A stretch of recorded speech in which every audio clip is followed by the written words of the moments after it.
Það er liðlega annan leikinn í röð, þetta er svona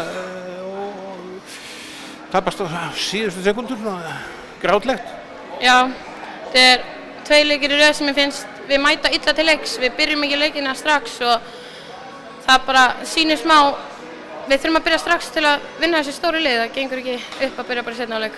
Nei, það koma góði kallar í seinni hálfleik og þið komist yfir. Já,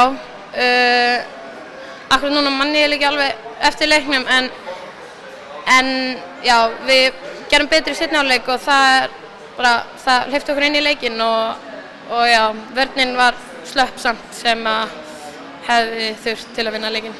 Og það er hérna í lokinn, þú skorar úr víti hérna nokkra sekundur, hálf mínútu eftir eitthvað svoleiðis og svo bara maður á mann og voru vinnu og voru tapar. Já, það var svolítið svona happa-glappa, stundum nær maður á fiskan en það gekk ekki núna en stolt bara af okkur að bara snúa sér við og koma tilbaka þó að það var ógeðslega erfitt og bara mjög erfiður leikur andlega og líkamlega.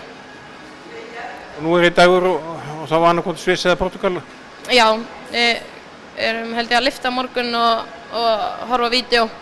Svo er bara úrslit 7. sæti á sunnudaginn. Við ætlum að gera okkar besta þar.